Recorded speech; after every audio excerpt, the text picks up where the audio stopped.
Hi, I'm Wanda Morris, the Vice President of Advocacy for CARP, and I'm joined today by Krista Frazee from the Alzheimer's Society here in BC. Krista, today we're going to talk about 3 ways you can reduce your risk of developing dementia. Dementia is a real concern for our CARP members, probably their most feared disease. Unfortunately, we know that there's no cure, but it sounds like there are some things people can do.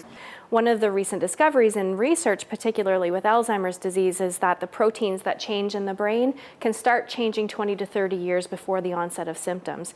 So we're really targeting our messaging towards people middle-aged and onward to really start adopting some of these healthy lifestyle practices that can reduce our risk.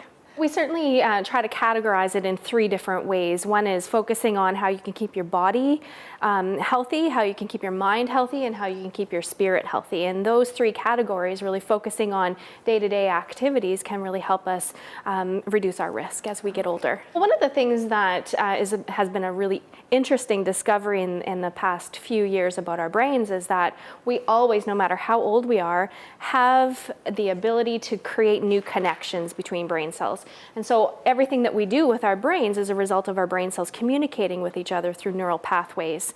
And the more we learn, the more we engage, the more we practice mindful strategies, the more we're creating those new connections. The more connections that we have, the more we have the ability to perhaps stave off some of the symptoms of dementia as we get older. So anytime you learn something new, and the harder you have to try at learning that thing, the more you're really forming those new neural pathways and new connections in the brain. Learning a new language, absolutely a great strategy. Learning to play music, Sudoku, crossword puzzles, turning the television off and grabbing a book, changing your day-to-day routine. Is anything new and anything regular. One easy way to remember is anything that's good for your heart is good for your head. We know there's a really strong connection between cardiovascular health and brain health. So exercising, for example. Anything that gets your heart rate up, anything that gets your blood flowing throughout your body, because our brain cells really live on the glucose and nutrients and oxygen that gets pumped through the blood system, the vascular system, to the brain.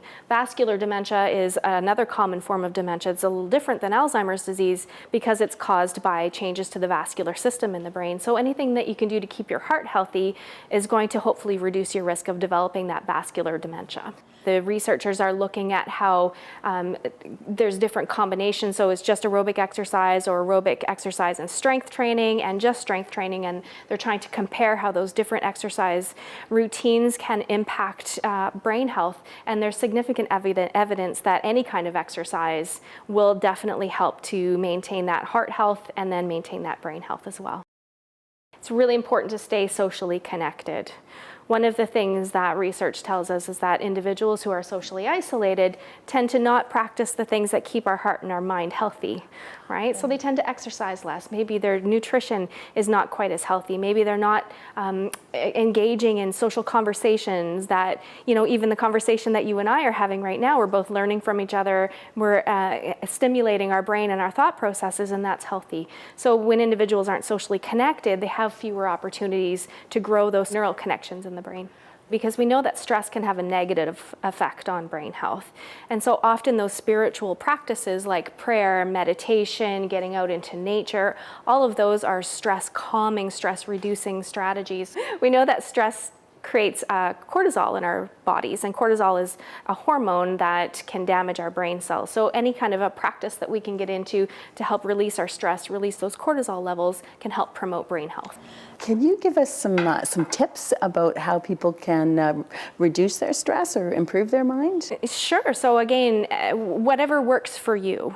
We really encourage people to practice things that as an individual, you will want to continue practicing. It's about having opportunities to do things differently, but also regularly. It's very important. So if meditation is something that really helps you reduce your stress, that calms you, that helps you feel centered, that helps you feel mindful, then absolutely that's what works for you. We would encourage you to continue with that.